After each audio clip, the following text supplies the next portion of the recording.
Halo, selamat malam Ibu Ida dan teman-teman sekalian. Pada kesempatan kali ini, saya Pertamia Sikin bersama teman-teman kelompok saya, yaitu Leonardi Kristanto, Dian Diva Derajat, Wendy Raudina, Clarissa Theodora, Argazian Firdaus, Julia Anastasia, dan Andini Nurul Alifa akan menjelaskan tentang cara menyelesaikan kasus match fixing. Berikut penjelasannya. Baik, berdasarkan dari kasus match fixing, adanya fakta-fakta hukum yang bertentangan antara fakta hukum Chile yang menyatakan bahwa tindakan seseorang yang melanggar perjanjian akan dikategorikan sebagai perbuatan ingkar janji atau wan prestasi atau breach of contract.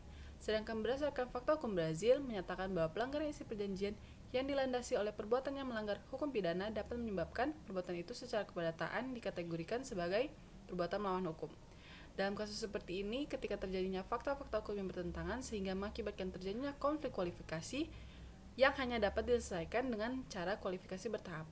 Oleh karena itu, menurut kelompok kami, teori kualifikasi bertahap yang paling tepat untuk menyelesaikan perkara akuo. Pemilihan teori kualifikasi bertahap ini dikarenakan karena dalam kasus ini terdapat perbenturan fakta antara hukum Chile yang mana dalam kasus tersebut dikategorikan sebagai perbuatan non prestasi atau breach of contract, dan dalam hukum Brazil dikategorikan sebagai perbuatan melawan hukum atau PMH.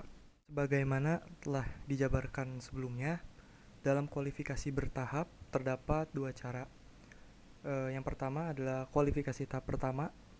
Dalam kualifikasi tahap pertama ini, seperti yang sudah dijelaskan di atas, adalah sebagai proses awal untuk menentukan kaidah intern lex fori untuk kemudian ditemukan lex causae. Di dalam hal ini kaidah hukum perdata internasional atau kaidah HPI.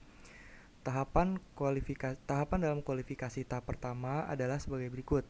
Pertama, menentukan forum. Dalam kasus ini disebutkan bahwa Patagonia Tour and Travel mengajukan gugatan di Pengadilan Santiago, Chile.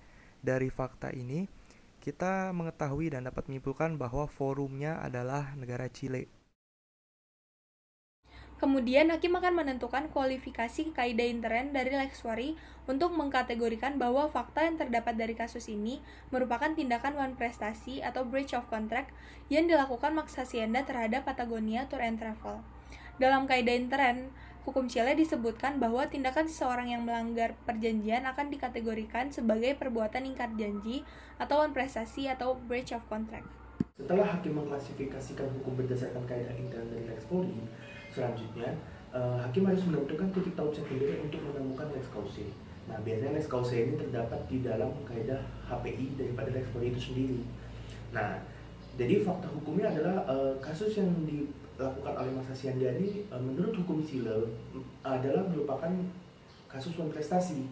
Nah, kita melihat kaidah HPI tentang wan prestasi di dalam hukum lex fori, hukum Chile, yaitu merupakan bahwa keabsahan perjanjian dan akibat hukumnya akan tunduk pada hukum di tempat perjanjian dibuat. Nah, karena perjanjian dibuat di Sao Paulo, Brazil, maka hukum yang dipakai adalah hukum Brazil. Nah, dari situ kita mengetahui lex causae-nya adalah hukum Brazil. Dalam kualifikasi tahap kedua, setelah dilakukan kualifikasi tahap pertama, maka hasil dari tahap pertama tersebut akan didapatkan lex causae. Setelah mengetahui dan menetapkan lex causae, maka langkah selanjutnya perlu melakukan kualifikasi yang sama menurut hukum negara yang sudah ditunjuk.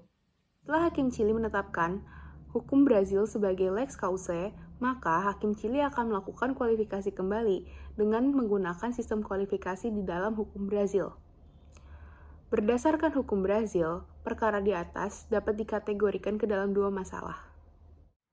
Masalah yang pertama, pelanggaran isi perjanjian yang dilandasi oleh perbuatan yang melanggar hukum pidana dapat menyebabkan perbuatan itu secara keperdataan dikategorikan sebagai perbuatan melawan hukum. Ganti kerugian atas perbuatan melawan hukum dapat dibebankan sebesar kerugian nyata yang dialami oleh pihak yang mengalami kerugian. Masalah yang kedua, semua gugatan transaksional atas perbuatan yang bersifat keperdataan akan diselesaikan berdasarkan hukum dari tempat berdomisili pihak tergugat. Dalam hal ini, dengan menggunakan kaidah intern lex causae yaitu hukum Brazil yang awalnya tindakan seseorang yang melanggar perjanjian akan dikategorikan sebagai perbuatan ingkar janji berubah menjadi perbuatan melawan hukum. Selanjutnya, berdasarkan fakta hukum intern Brazil yang kedua, penyelesaian perkara perkara ini berdasarkan tempat berdomisili pihak tergugat, yaitu Max Hacienda di Brazil. Hukum Brazil yang mengkualifikasikan perkara ini sebagai perbuatan melawan hukum, sebagaimana yang telah dinyatakan sebelumnya bahwa ganti rugi atas perbuatan melawan hukum dapat dibebankan sebesar kerugian nyata yang dialami oleh pihak yang mengalami kerugian. Dalam hal ini, Patagonia Tour and Travel telah mengalami kerugian nyata, yakni meminta pengembalian nilai kontrak senilai 1/3 dari nilai kontrak yang belum terlaksana dan kerugian atas rusaknya reputasi Max Hacienda yang menimbulkan kerugian secara material dapat diklasifikasikan sebagai kerugian nyata. Berdasarkan uraian tersebut, maka gugatan Patagonia Tour and Travel selaku penggugat dikabulkan oleh Majelis Hakim Brazil. Sekian tugas HPI dari kelompok kami. Terima kasih.